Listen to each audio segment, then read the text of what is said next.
kalian juga depannya juga lebih mengalir dan lebih di sini nggak apa-apa. Oh, yang nanya Boleh berbeda. Oh, maksudnya tukeran ke sini biar saya rekam. Mau beda-beda apa gimana? Maksudnya? Apa kamu bentar dulu? Enggak apa-apa, gantian aja. Nanti yang si di situ itu kan baru beda-beda bentak. Oke.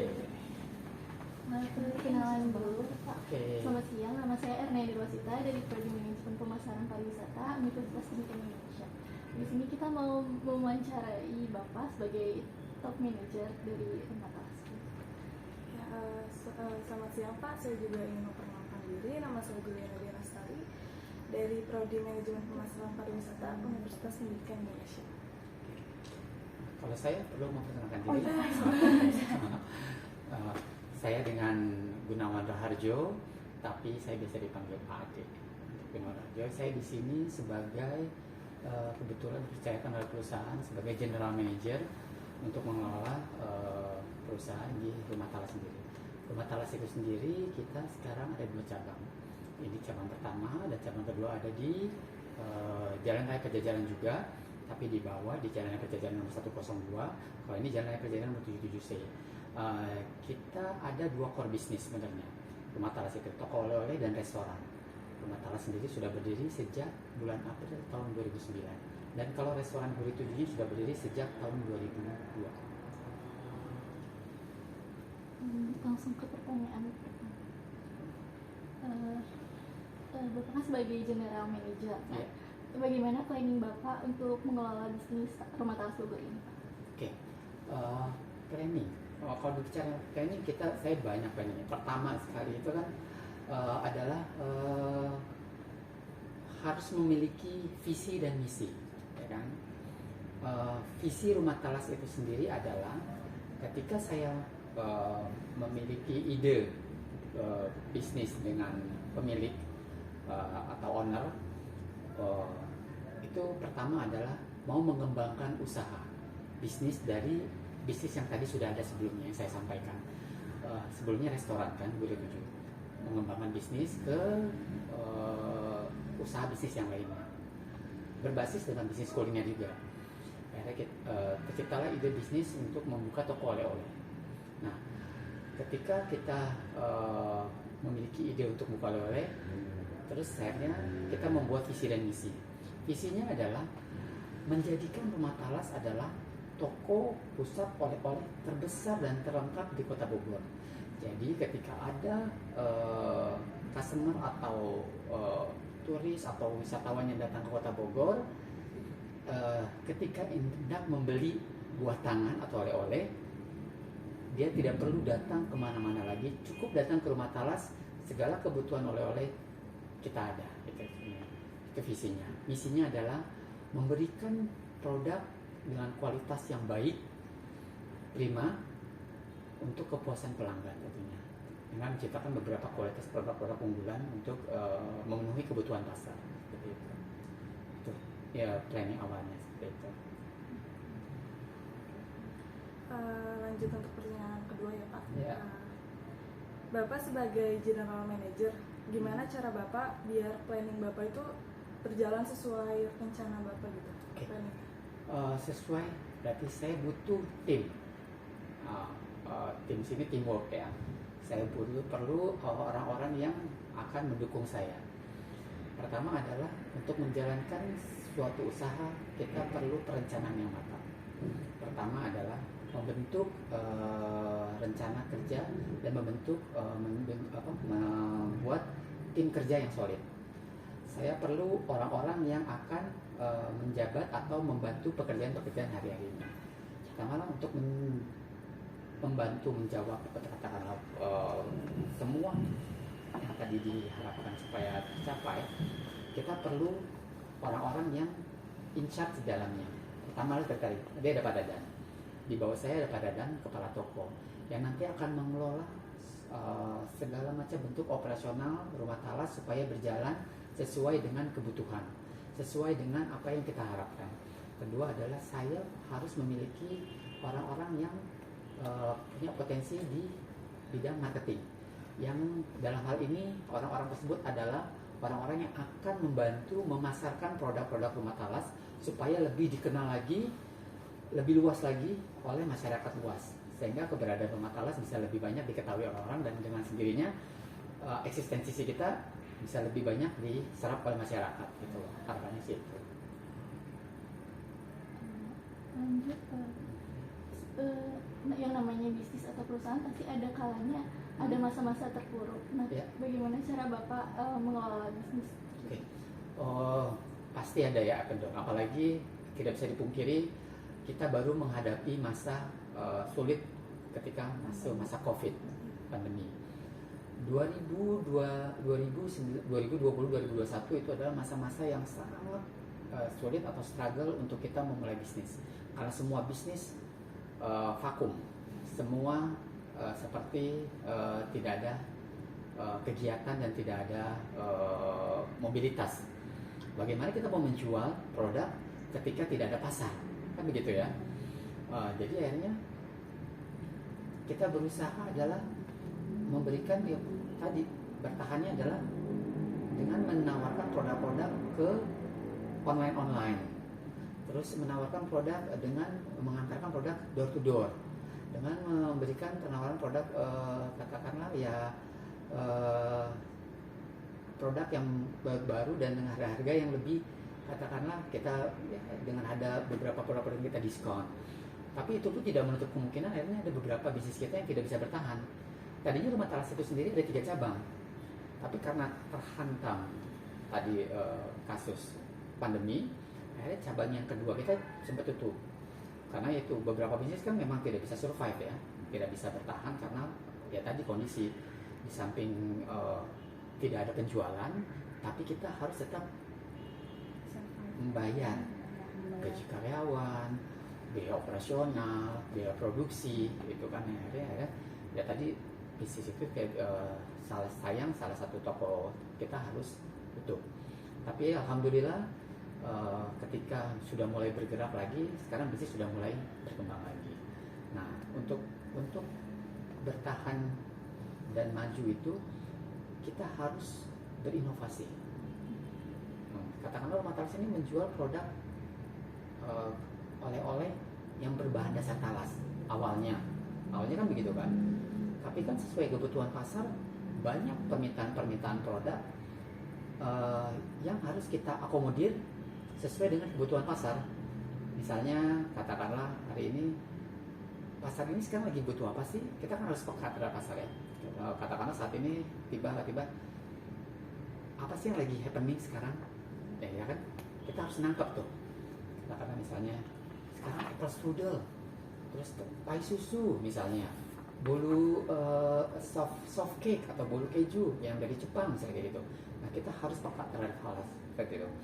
Nah, kita harus menciptakan produk-produk yang memang happening. Di samping kita juga harus menciptakan produk-produk baru yang mempunyai ciri khas sendiri, yang tidak copy paste atau contoh produk-produk dari yang sudah ada.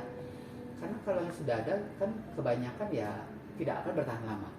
Yang akan bertahan adalah produk-produk yang biasanya kita ciptakan sendiri, yang punya ciri khas sendiri, yang kita bisa lempar ke pasar.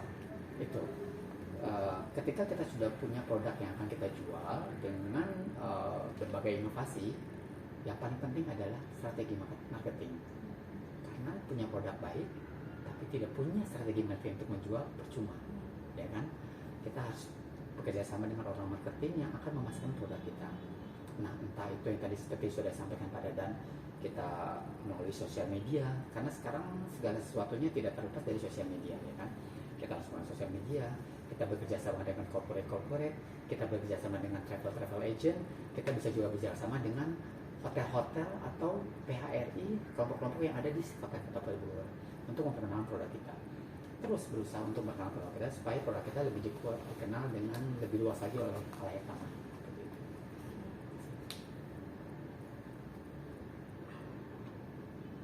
Saya mau bertanya lagi nih Pak, selama Bapak menjabat sebagai General Manager, tantangan tersulit apa yang pernah Bapak hadapi? Tersulit itu ya banyak ya. Tersulit itu sebenarnya ada beberapa faktor. Pertama ya adalah tadi bagaimana bisnis itu bisa survive, bisa bertahan. Berarti adalah dibutuhkan ide-ide kreatif, ide-ide yang inovatif untuk bisa bisnis ini bertahan dan berkembang. Karena bisnis atau katakan usaha apapun ya, entah restoran, entah hotel, entah toko kue, entah apapun yang bergerak di bidang katakanlah hospitality sekalipun, bisnis yang baik adalah bukan hanya kita bisa bertahan. Yang jadi mesti adik-adik bertahan, remind ya, ingatkan ya. Bisnis yang baik adalah bagaimana bertahan dan berkembang. Itu yang baik, betul kan? Kalau hanya bertahan, ya kita bertahan, survive, bertahan ini kita selama setahun, 10 tahun bertahan, tapi tidak berkembang. Apa yang kita dapat? Ya kan? Seperti jalan di tempat, ya kan? Tapi yang baik adalah bagaimana bertahan dan berkembang.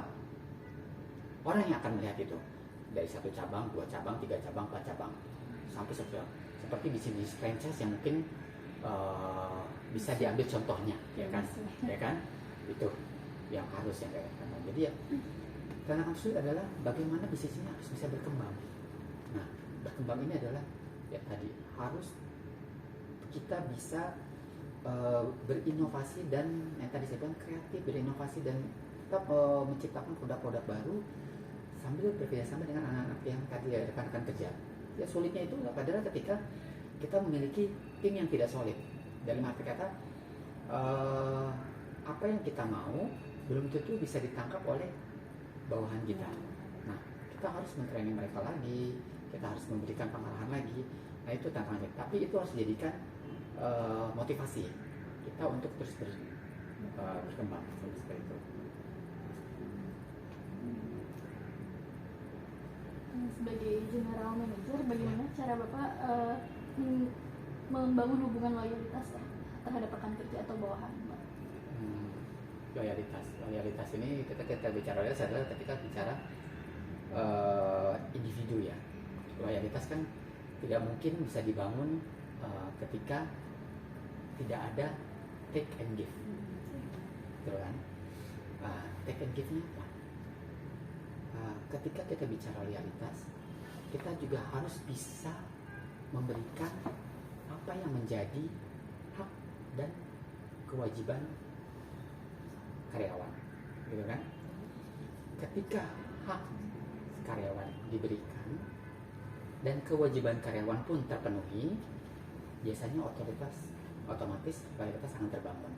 Tetapi kalau kita selalu menuntut kewajiban tanpa memberikan hak yang katakanlah sebagaimana mestinya, bagaimana coba kalian menuntut loyalitas, ya kan? Ketika kita bisa memberikan, kamu kerja nggak benar, kamu kerja masuk jam 7 pulang jam 3, masa jam 3 udah time pulang, tiap hari dicecer pekerjaan, tapi ketika kita tidak memberikan hak, apa yang akan ada, ya kan? Ya mungkin di depan kita mereka akan bekerja ya sesuai, tapi ketika tidak ada, mereka akan kerja semena-mena. Ketika kita bisa memberikan hak dan kewajiban secara balance, seimbang, biasanya loyalitas akan mengikuti. Nah, itu juga ketika dia bekerja sesuai dengan ekspektasi harapan manajemen, kita harus memberikan rewards. Tapi ketika dia bekerja di bawah ekspektasi, jangan sungkan-sungkan untuk memanggil, diajak diskusi untuk memperbaiki pekerjaan dia. Ada step-step juga. Kita kan juga tidak bisa memberikan punishment langsung. Ada step-stepnya. Pertama adalah coaching, counseling, dan training. Coaching ini adalah tadi memberikan pengarahan. Mungkin juga dia tidak tahu, sehingga dia tidak melakukan pekerjaan tersebut, ya kan? Nah, kita beritahu kan, kita informasikan. Mungkin juga dia tidak paham, kita beri pemahaman, ya kan? Tapi setelah kita beri paham, mungkin juga dia tidak mengerti bagaimana cara mengerjakannya. Kita ajarkan proses konseling dan proses training, yaitu dia, beginilah cara menata yang baik, beginilah cara buat kue yang benar, ya kan? Supaya hasil yang dicapai pun baik, tersampaikan. Nah, setelah proses itu dilakukan, dan masih juga terjadi kendala terhadap karyawan bersangkutan, berarti kita ada masalah dengan karyawan bersangkutan kan, nah harus kita panggil, kita ajak diskusi. Tapi kalau masih begitu juga berarti kan karyawan tanda kutip memang agak sulit. Nah baru kita berikan peringatan tertulis, biasanya surat peringatan 1, surat peringatan 2, surat peringatan 3. Kalau sudah peringatan 3 berarti sudah arah nanti apakah anak ini akan dilanjutkan atau tidak, seperti itu. Baru kita sanksi.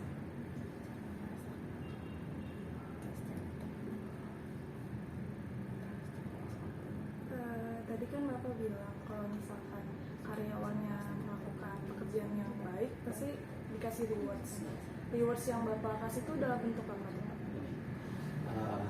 Ketika kita bicara rewards, pasti asumsi orang udah mulai nominal. Tidak hanya seperti itu, kan? Rewards itu berupa satu. Ketika kamu nanti masuk dunia kerja kalian ya, ketika dipuji di depan teman, pasti akan ada perasaan bangga tersendiri, pride sendiri ya kan. Nah kita puji itu sendiri. Reward itu bisa berupa pujian, berupa complimentary, berupa KPI. Kalian tahu KPI seperti apa? Nah, KPI adalah Key Performance Indicator atau penilaian karyawan dalam masa-masa pekerjaan. Kan kalau kalian kuliah ada nilai, kalau sekolah ada raport gitu ya. Kalau kalian bekerja ada KPI. KPI itu Key Performance Indicator. Jadi setiap karyawan punya KPI, penilaiannya akan dinilai langsung oleh atasan masing-masing. Biasanya periode penilaian ini berjalan antara 3 bulan sampai 6 bulan, sampai dengan 1 tahun. Fungsinya apa KPI ini?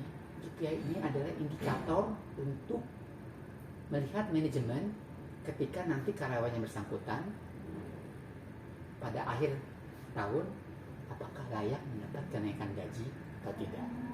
Itu rewardnya. Misalnya si A nilainya A, si B nilainya B, si C nilainya C. Perusahaan punya standar tersendiri. Si A nilai kenaikannya kalau A 10% ya gajinya. Kalau kamu B berarti cuma 5%. Kamu C kenaikannya 25%.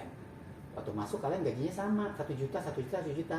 Tapi tahun berikutnya ketika akan naik jadi 1.100.000, 1.050.000, 1.025.000. Ketika 1 tahun kok gaji saya lebih tinggi ya? Gaji saya kok lebih rendah?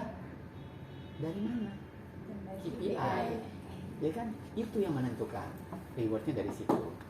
Nah, itu yang menentukan supaya kalian bekerja dinilai perusahaan. Itu yang nanti menentukan kenapa namanya jenjang karir. Nah, bukan hanya dari nominal tapi juga dari karir. Ketika karir kalian naik, otomatis penghasilan juga akan mengikuti, kan begitu? Sudah pasti. Karir naik, KPI baik, otomatis kenaikan jadi double, begitu. Itu yang sebenarnya. Selanjutnya, bagaimana cara Bapak mengelola bisnis secara efisien dan efektif? Efisien efektif adalah satu ya. Pertama adalah kita harus paham kebutuhan dari tiap-tiap departemen. Tidak serta-merta semua departemen katakanlah harus dipersiapkan sebagaimana kebutuhan menurut job desk masing-masing. Ketika ada beberapa seperti tadi Pak Dadan bilang, ketika satu orang memang ada yang bisa mengerjakan beberapa pekerjaan, kenapa kita tidak bisa mengerjakan? Seperti tadi kan kasir. Tidak setiap saat kasir itu harus melakukan posting pada saat ada terjadi transaksi. Tapi pada saat nanti tidak ada tamu, dia juga bisa ya tadi membersihkan area kerja, memberikan area display, menyambut tamu datang, melayani tamu datang. Terus pada saat tamu sudah selesai diarahkan ke kasir untuk dilayani selesai. Jadi beberapa si karyawan ini harus bisa mengerjakan pekerjaan supaya efisien dan waktunya juga dari segi waktu. Jadi ya ketika bekerja pertama adalah kita harus punya time plan. Bukan hanya saya, mungkin dari saya punya rencana kerja jangka panjang saya apa sih? Meningkatkan sales. Nah, rencana kerja Pak Dadan apa sih? Harus ada target. Begitupun yang di bawah. Ini produksi mau apa nih ya? Supaya efisien. Terus kasir pun juga sama, supaya nanti ngapain ya? Jadi dari rumah itu sudah punya, atau katakanlah sebelum berangkat kerja sudah punya rencana kerja. Apa yang akan dilakukan? Masuk jam 7, saya harus fingerprint absen, terus ngapain? Ganti seragam, terus apa? Membersihkan area. Nah, itu kan bagian dari rencana kerja. Nah, itu yang membuat jadi pekerjaan jadi lebih efisien juga. Tapi kalau kalian datang absen, terus mau ngapain ya saya ya? Terus ngapain lagi ya? Jadi buang waktu juga kan? Jadi tidak efisien juga. Tapi ketika kalian sudah tahu apa yang kalian mau lakukan, sudah terstruktur, kerjaan akan lebih dinamis dan efisien. Jadi akan banyak pekerjaan yang kalian bisa grab, bisa kalian raih. Nah, itu juga. Nah, itu yang harus kita bicarakan terus ke anak-anak supaya tidak ada waktu luang. Ayo. Jadi kalau ada yang, kok kamu diam aja, duduk aja, ngapain?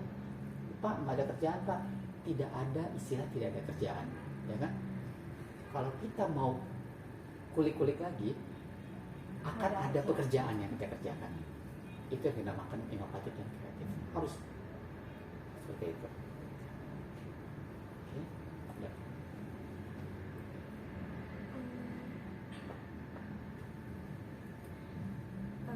Aku mau nanya nih Pak, karakteristik sebagai general manager yang digunakan Bapak untuk mengelola perusahaan itu gimana Pak? Maksudnya karakteristik. Jadi Sifat. ya sifat. Oke. Sifat ya. Ketika bicara sifat, kita kan bicara biasanya pihak ketiga yang melihat, ya kan? Jadi bagaimana cara saya memimpin, bagaimana cara saya bersikap, bagaimana cara saya mengambil keputusan, biasanya yang melihat adalah orang lain, ya kan? Saya tidak bisa melihat bagaimana katakanlah karakter saya ketika membawai, tapi prinsipnya adalah saya bekerja harus punya target. Itu pertama.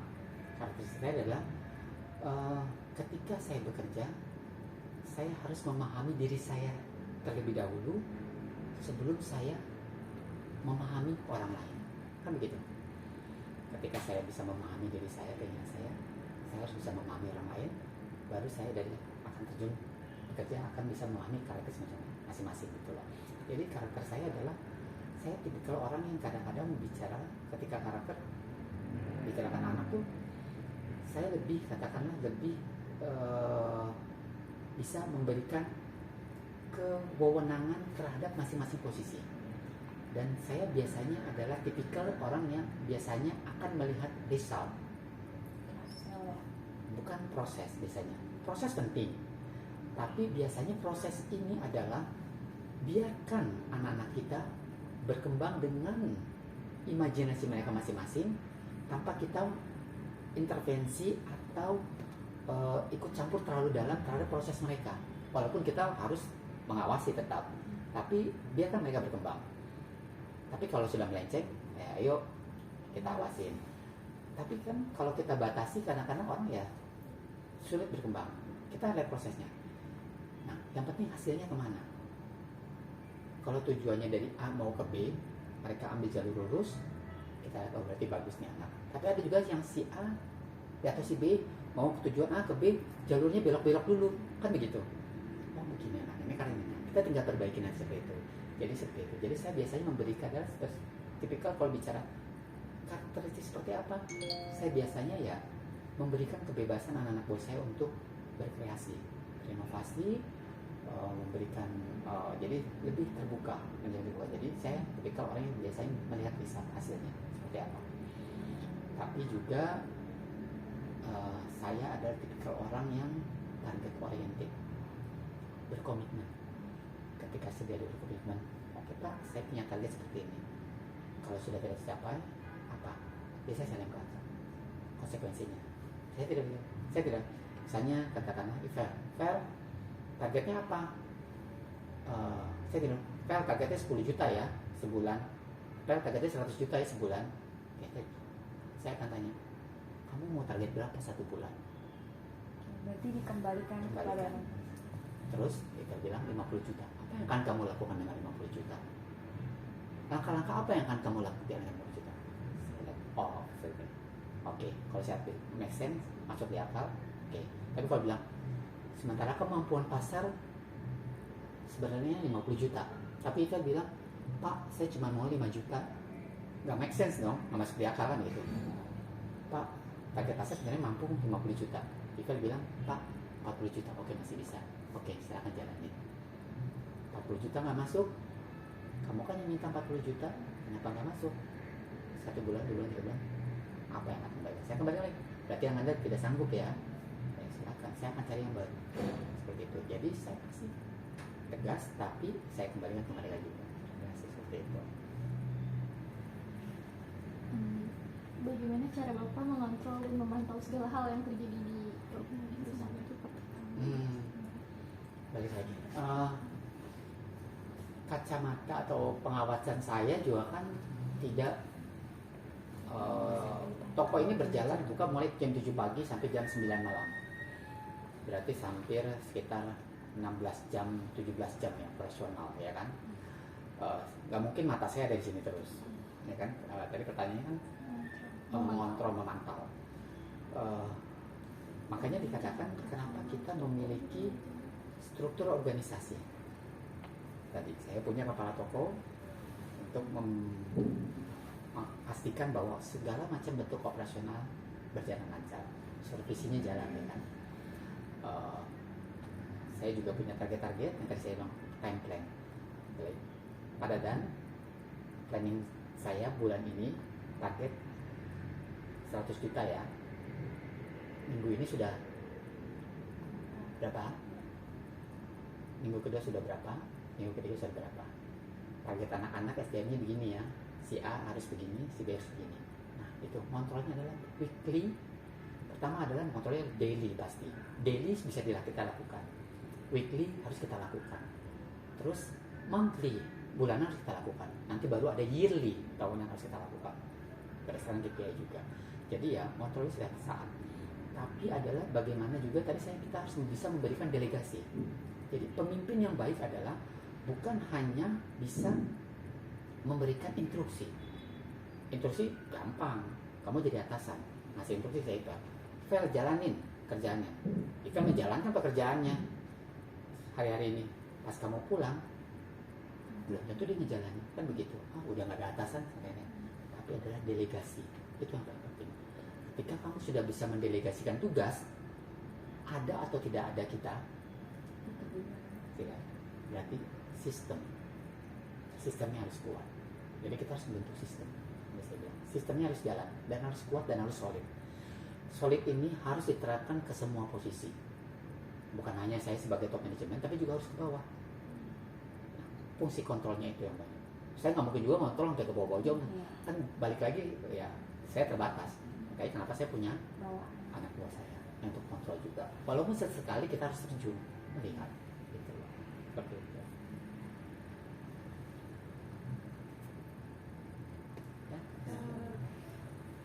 Bagaimana cara Bapak memastikan mid dan low manager Bapak itu udah bekerja dan ngejalanin job desk-nya tuh dengan baik gitu? Nah, baik aja sedang controlling, controlling by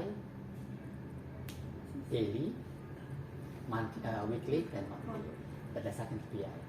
Saya punya time plan, saya punya target tadi saya bilang. Targetnya saya berikan yang tadi saya bilang ke anak buah saya, Pak, target minggu ini ya. Saya mau sales segini, sekian. Saya mau anak-anak bekerja, tidak ada yang bisa dikatakan unwell grooming, grooming tidak baik. Kan semua pekerja harus well groom. Tidak ada. Kalau grooming ini kalau kita masuk dunia hospitality kan, katakanlah ya satu ya tidak boleh berkumis, jenggot, kuku panjang. Terus tidak boleh katakanlah berbau badannya. Kita kan berhadapan dengan tamu langsung kan begitu. Nah itu harus kita kontrol sekali. Jadi itu deh targetnya kedepannya. Terus pencapaian targetnya bagaimana minggu ini harus kita kontrol mingguannya. Terus bulanannya. Nah kita harus berdasarkan KPI tadi. Jadi ya setiap saat, setiap kali saya datang walaupun saya datang ya kadang-kadang mungkin saya kan tidak setiap hari datang ya, kebetulan bukan setiap hari datang ke sini, maksudnya tidak terjadi karena saya kan kebetulan memang megang beberapa core business di perusahaan ini, jadi saya harus datang ke sini setiap hari, mungkin hari ini, nanti saya besok mungkin ada di yang tadi di cabang di restorannya, jadi ya itu by time plan, saya punya waktu atau perencanaan kerja. Jadi ketika saya datang pada dan apa yang sudah dikerjakan akan saya kasih progresnya. Itu pun sama pada anak buahnya, dikasih target. Jadi harapannya adalah ketika kita punya rencana kerja dan time plan, ketika kita memiliki target terhadap pekerjaan, otomatis pekerjaan segala sesuatu bisa kita kontrol lebih mudah dan biasanya akan lebih achieve atau target sesuai dengan apa yang kita butuhkan pada saat kita memiliki catatan-catatan untuk apa yang kita akan lakukan ke depannya, seperti itu.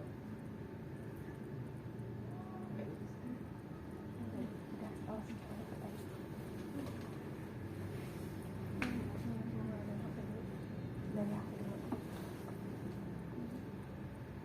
Yang mana struktur organisasi? Kalau bukan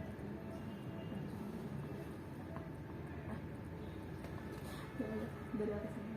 di sini kan tadi udah Ya, jelas dari itu yang sudah. struktur organisasi. Pertanyaan selanjutnya ada struktur organisasi itu nanti Ada kalau struktur organisasi gambarnya. jangan ada, nanti mungkin saya meminta kepada Dan, nanti saya siapkan juga. Oh iya. Kalau struktur organisasi di sini sendiri di PT Nawang Wulan Sukses Makmur itu yang tadi saya bilang, kita ada core bisnisnya kebetulan di toko oleh-oleh pusat oleh-oleh di Kota Bogor. Kita struktur beda dengan Guri 7 ya. Kita ada dua perusahaannya, kan ada dua core bisnis, restoran dan rumah talas. Rumah talas itu struktur organisasi pertama adalah direktur utama. Direktur utama ini adalah si owner, pemilik, ya kan, langsung. Di bawah direktur utama itu ada saya sebagai general manager. Di bawah saya ada store manager, Pak Dadan yang tadi ya, toko. Di bawah Pak Dadan nanti yang satu level dengan Pak Dadan ini ada CDP atau kepala dapur, ya kan, kepala dapur, Pak Nurdin itu. Nah nanti di bawah Pak Dadan ini ada purchasing, bagian pembelanjaan. Nah di bawahnya, di yang satu level dengan purchasing itu ada accounting dan finance. Kalau satu hari Minggu libur ya, Bu Barkis, bukan hari ini kan hari Minggu jadi libur ya. Nah nanti di bawahnya, jadi yang satu level itu di bawahnya Pak Dadan itu ada purchasing, bagian pembelanjaan Bu Barkis, finance. Nah di bawahnya di bawah accounting atau di bawah purchasing itu ada bagian gudang. Gudang itu Pariko. Gudang itu yang bagian menyediakan segala macam kebutuhan barang-barang yang akan diproduksi oleh dapur kita pada Pariko. Nanti setelah Pariko itu udah di bawahnya, di sampingnya lagi yang posisinya selevel dengan Pak Dadan itu ada Pak Nurdin kan, kepala dapur. Di bawahnya Pak Nurdin itu ada pastry cook atau bagian tukang masak-masak kue. Di bagian pastry cook itu nanti ada bawahnya lagi bagian yang bersih-bersih atau OB biasanya. Nanti di bawahnya lagi di bawahnya Bu Barkis nanti ada kasir. Di bawahnya kasir ada CP atau kita bilang sebagai counter person atau SPG yang begitu jual-jual. Nah di bawah SPG-nya itu ada porter atau tadi busboy juga yang bagian bersih-bersih juga. Nah, itu dia strukturalisasinya. Nanti kalau perlu print out-nya atau perlu di email, nanti bilang pada dan aja untuk dikirim. Oh iya, baik. Terima kasih. Strukturalisasi. Kalau untuk perusahaan Rumah Talas Bogor ada logo atau tagline-nya nggak? Ada, logonya ada nanti. Nanti Oh, kalau bisa mungkin nanti bisa dikirim. Nanti mungkin kalau bisa, saya lupa lagi nama satu-satu. Mbak Anita, ya. Iya. Naya, Juli, Anita, Naya. Oleh kita pasti.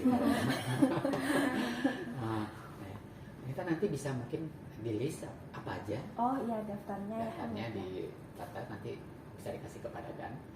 Yang perlu mungkin dikirim by email atau by WA, tadi logo atau Jadi kalau logonya sendiri kita ada logo Rumah Talas.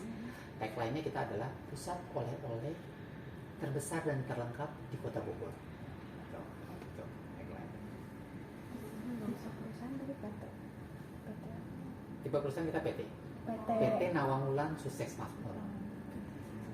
Rumah Talas di bawah PT Nawang Wulan Sukses Makmur.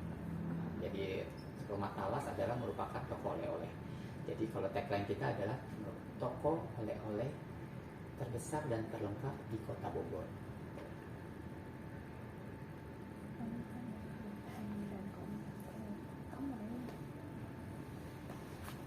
Jadi kan di Rumah Talas ini kan pasti kan katanya mau jadi pusat oleh-oleh terbesar di Kota Bogor ya. Nah pasti ada inovasi dan keunikan dari Rumah Talas ini yang membedakan toko oleh-oleh ini dari yang lainnya. Ya. Nah apakah ada keunikan tersendiri dari Rumah Talas ini? Ya, tadi seperti disampaikan, awal pertama dibangunnya Rumah Talas adalah menciptakan produk yang belum ada di pasar.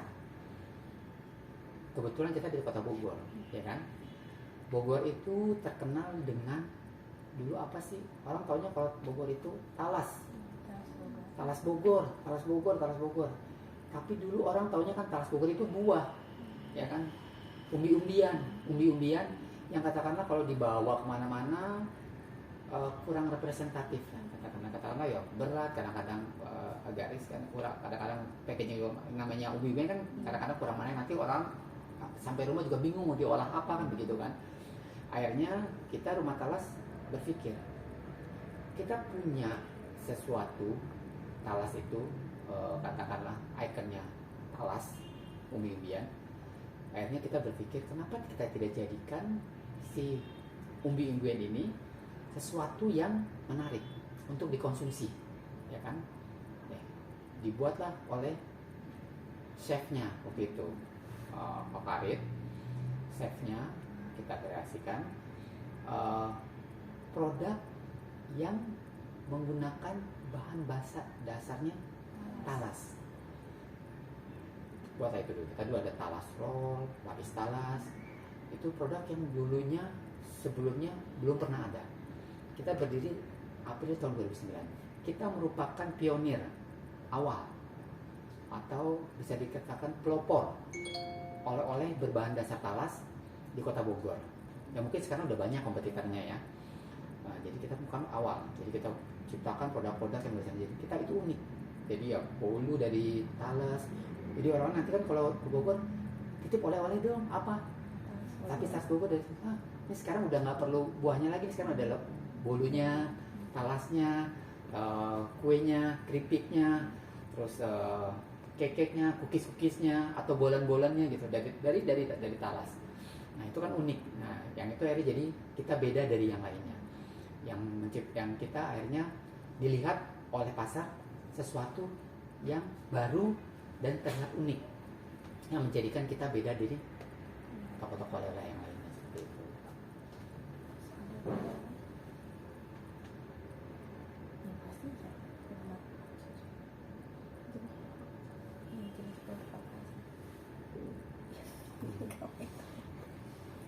Kan di sini banyak yang dijual. Nah jenis-jenis produk yang dijualnya tuh apa aja?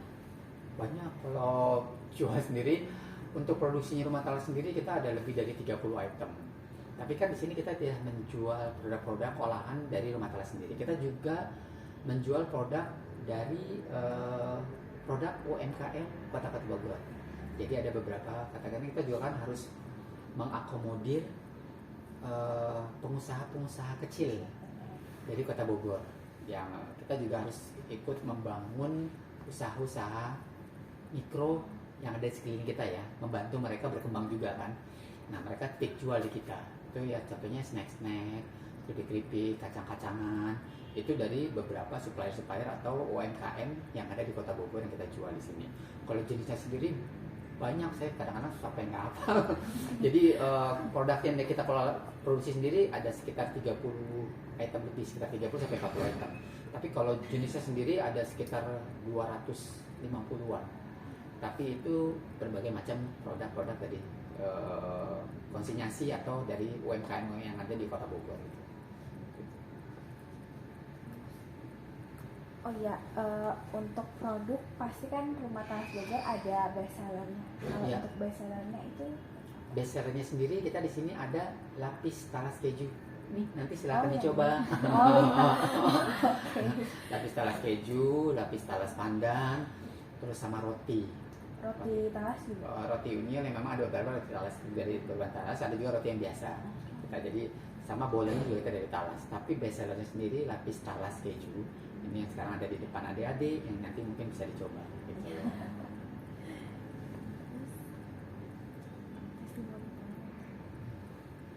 Jadi saya mau tanya, kan apa, Rumah Talas ini kan udah dari lama banget.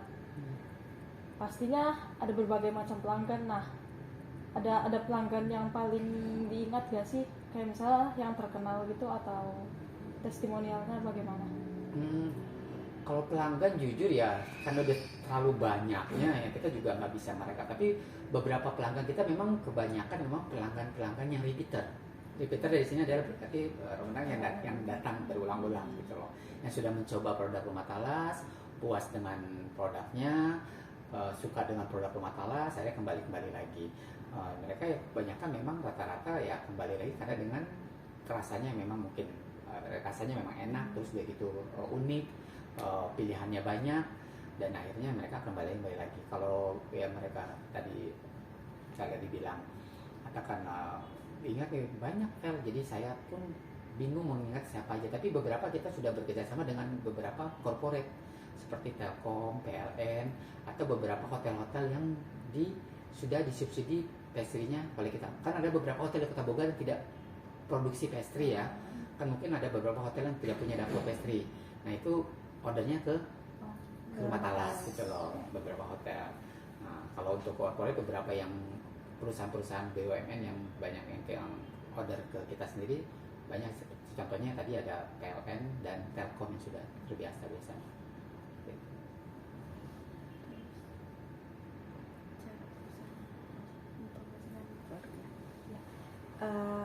Kan tadi ada beberapa produk yang udah dijual. Nah, cara mempromosikannya itu bagaimana? Cara mempromosikannya ya. Kalau cara mempromosikannya ada bagian kita marketingnya. Pertama adalah internal. Kalau internal kita mempersiapkan produk yang baik, yang layak untuk dijual. Pertama adalah persiapan materi. Materi ini bisa berupa banner, spanduk, atau leaflet yang akan kita sebarkan. Kedua adalah memperkenalkan produk ini melalui sosial media atau digital platform yang sekarang harus kita punya untuk semua badan usaha. Tidak bisa menjualkan. Sekarang pasti ada juga kan, pasti punya Instagram, TikTok, Facebook, Twitter, terus. Kedua adalah memperkenalkan produk-produk ini dengan cara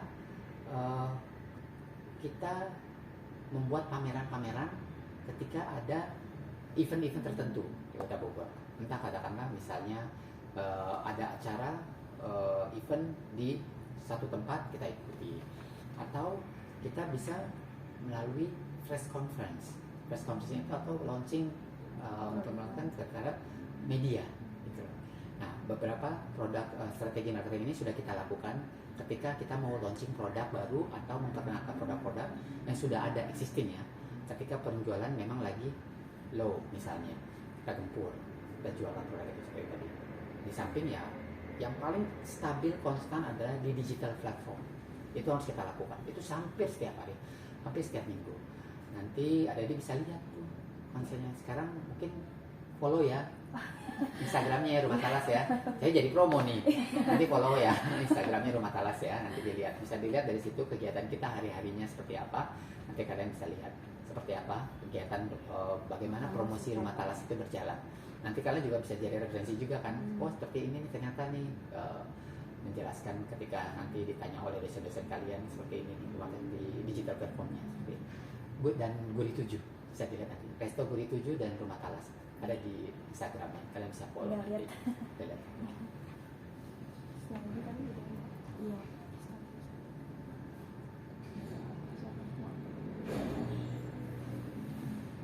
Jadi bagaimana cara merekrut pekerja Bagaimana cara perusahaan ini merekrut dan menempatkan pekerja? Merekrut adalah pertama, ketika kita merekrut adalah berdasarkan kebutuhan operasional. Ketika kita bicara cara merekrut adalah sesuai kebutuhan departemen masing-masing. Setelah itu kita merekrut berdasarkan kualifikasi, ya kan?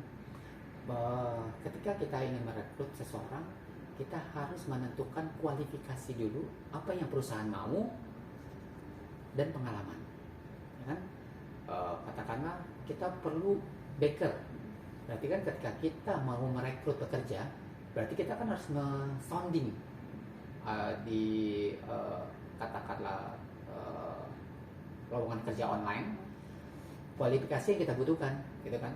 Baker, kualifikasinya apa? Berarti orang yang pengalaman dong. Pengalaman pasti di bidang baker, ya kan? Dia harus pengalaman bisa membuat roti, harus bisa pengalaman paling tidak minimal 2 tahun, terus harus berinovasi, terus harus paham juga tentang safety dan hygiene, bukan hanya pengalaman tapi juga harus paham cara mengelola produk, begitu. Jadi ya ketika merekrut ya kualifikasinya adalah dia harus punya skill, kemampuan berdasarkan posisi atau jabatan yang kita butuhkan.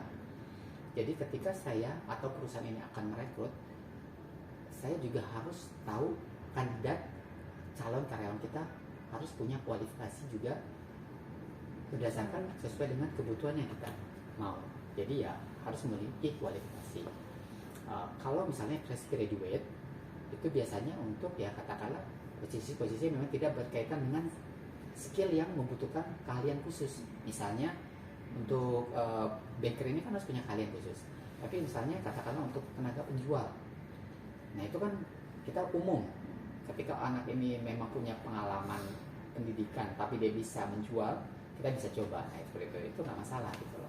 Tapi kan ketika katakanlah ini ditempatkan di bagian produksi dapur, suruh bikin roti tiba-tiba, kan nggak mungkin ya, kan nggak bisa, dia harus punya pengalaman dulu kan begitu. Tapi ketika kamu udah belajar nih pengalaman di sekolah bagaimana cara menjual, ya udah saya tempatin kamu jadi tenaga penjual deh untuk menjual rumah talas, pasti kamu punya sedikit banyak punya pengalaman, bisa lah untuk menjual. Nah itu based on experience nantinya kan begitu, nanti kan kamu kan bisa menjual seperti itu.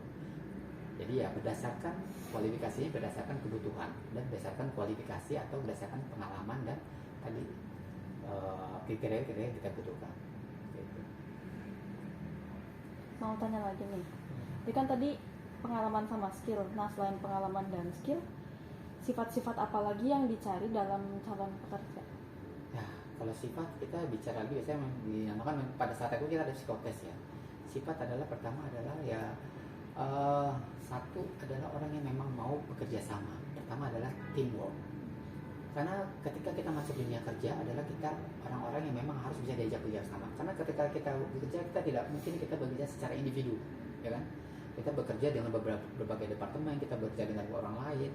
Nah orang yang memang harus memiliki sifat bisa bekerja sama.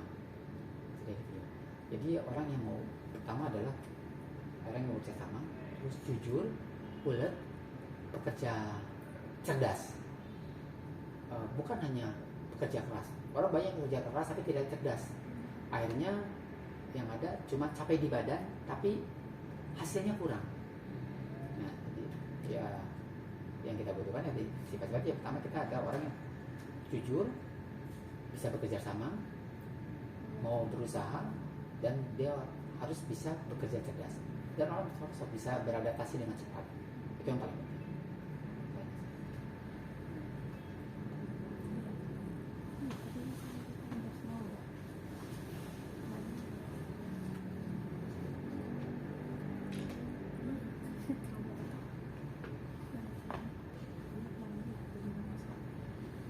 Kalau dalam perusahaan kan pasti ada SOP-nya.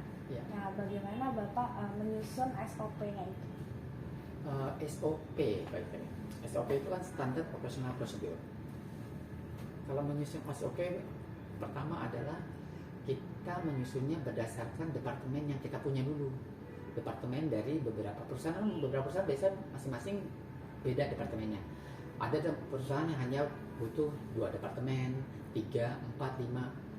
Nah, kalau kayak ini kan ada departemen service, operasional, finance ya gitu. Menyusun SOP ini berdasarkan tadi sebalik lagi. Pertama adalah pada departemen, kedua adalah berdasarkan job desk. Nah, dari job desk ini baru nanti dituangkan. Misalnya si A posisinya kasir, job desknya apa aja sih? Kan bisa dilihatnya job deskripsinya, pekerjaannya apa aja sih dari pertama dia masuk sampai dengan pulang. Si B kan begitu sama. Nah dari situ nanti akan kita tuangkan ke dalam SOP. SOP ini yang akan kita bakukan untuk diimplementasikan dan di-share ke semua karyawan untuk dipahami dan dipelajari untuk dilakukan dalam pekerjaan sehari-hari berdasarkan tugas dan jabatannya masing-masing. Itu SOP.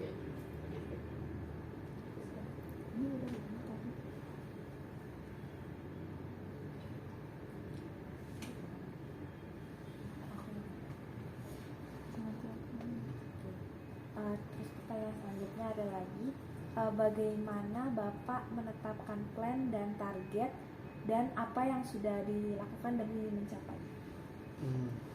Tadi sudah disampaikan tadi ya, plan, target, ya. Ini nggak apa-apa. Plan ini seperti jadi target, jadi kita harus punya time plan. Time plan itu rencana kerja.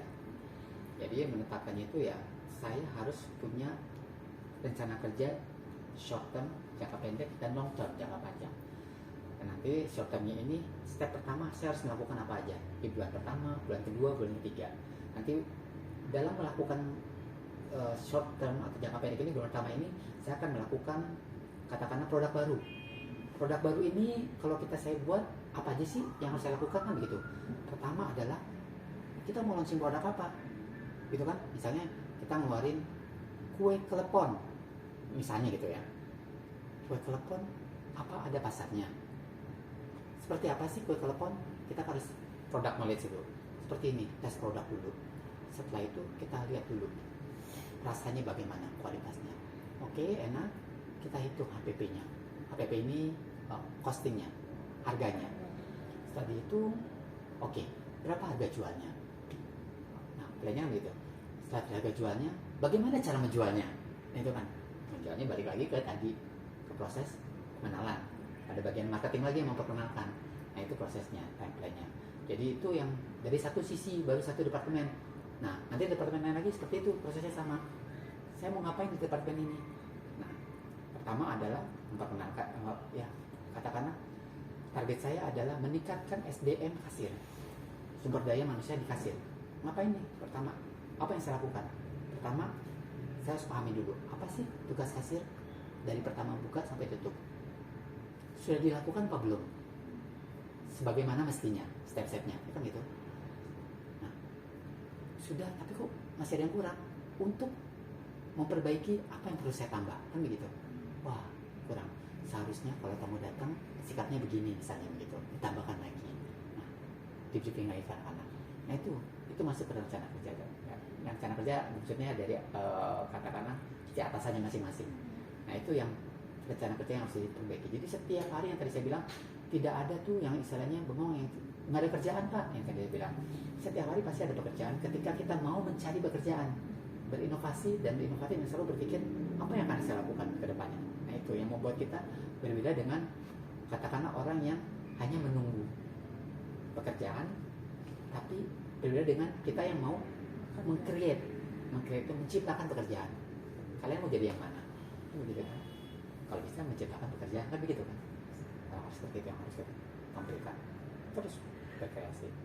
Oke? Nah, sebagai top manager kan Bapak tuh nggak selalu berpartisipasi secara langsung dalam proses produksinya. Nah, tapi Bapak sendiri ini apakah ada pengalaman dalam bidang dapur dan kayak seperti membuat bolu dan lain-lain? Oh ada. Saya awalnya dulu justru dari pariwisata juga.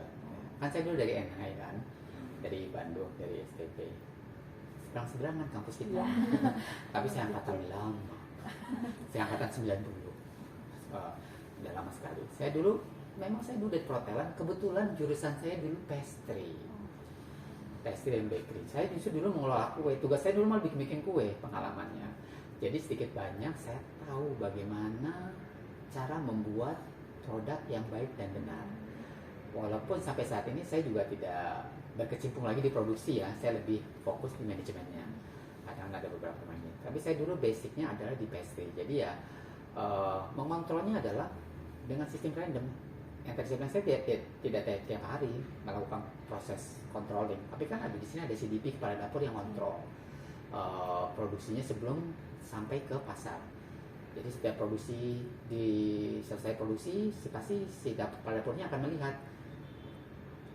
kualitas barangnya ini, apakah sesuai dengan standar yang memang sudah ditetapkan. Seperti contohnya warnanya, volumenya, kuantitinya, rasanya, terus aromanya. Kalau sudah packaging jadi jual. Kalau saya sifatnya random. Random itu bisa sekali. Kalau saya telepon tiba-tiba saya datang misalnya ke dapur untuk oke, saya mau coba tes ini. Kok ada yang beda ya? Nanti disampaikan ke kepala dapurnya, misalnya kemarin kok rasanya agak sedikit manis misalnya gitu, kurang ini. Nah itu saya diskusikan ke kepala dapurnya. Itu saya bersifat random biasanya. Tapi untuk dailynya setiap harinya akan dikontrol oleh kepala dapurnya, sudah pasti, supaya memastikan produk yang sampai ke tamu itu kualitasnya yang terbaik.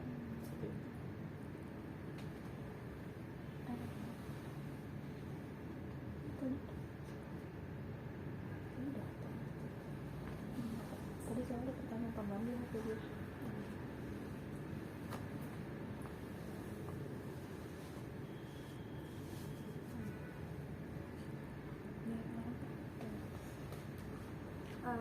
Apa yang dapat Bapak pelajarin setelah Bapak jadi menjabat sebagai top manager? Saya pelajari banyak pengalaman itu nggak bisa dibeli. Pengalaman itu ya yang saya pelajari ya banyak. Sampai saat ini pun saya masih dalam proses belajar, karena dimanapun kita berpijak, dimanapun kita bekerja, posisi apapun yang kita pegang itu adalah proses belajar.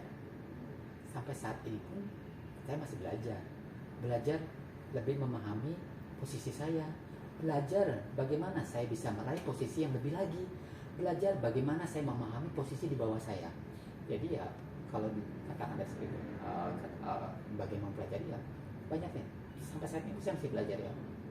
Proses belajar itu akan terus berlangsung selama kita hidup. Seperti itu. Jadi ya proses belajar.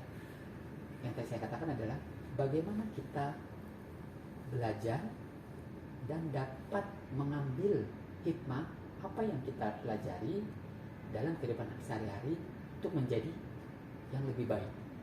Konotasinya lebih baik adalah luas ya. Pertama adalah bagaimana saya bisa bersikap lebih baik, bagaimana saya bisa memimpin lebih baik, bagaimana saya membuat target perusahaan tercapai lebih baik. Nah itu boleh, prosesnya itu belajar terus dengan mengaplikasikan ya, diskusi dengan anak-anak buah saya untuk supaya apa yang saya target-target saya itu bisa dicapai dengan mengajak mereka untuk terlibat dalam setiap apapun keputusan yang akan saya ambil. Jadi saya tidak bisa sendiri, selalu melibatkan mereka. Jadi supaya mereka juga ikut prosesnya.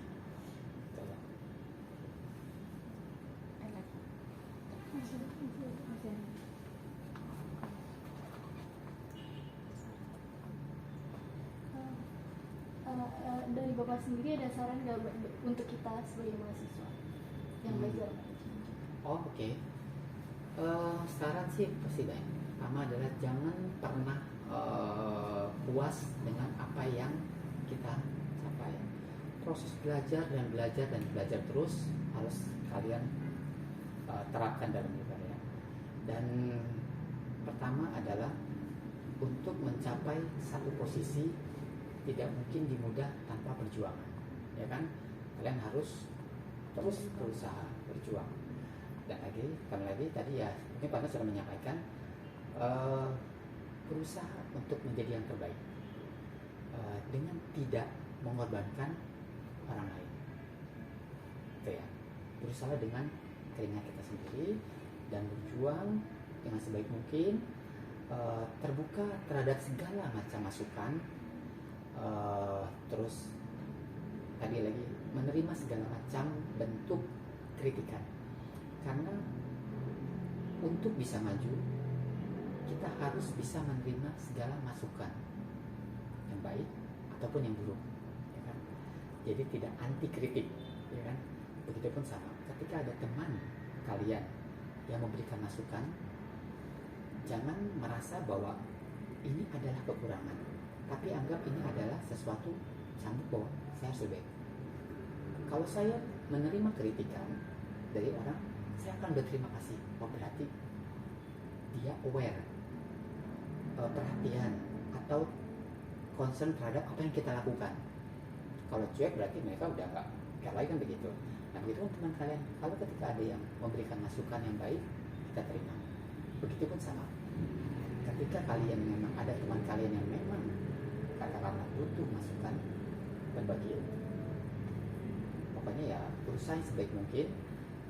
Jangan pernah katakanlah merasa menyerah, atau katakanlah ketika kalian belum berhasil dalam satu fase, jangan putus asa, karena yang harus kalian lakukan adalah pasti ada jalan lain yang akan kalian bisa raih untuk lebih sukses. Itu terbuka untuk semua.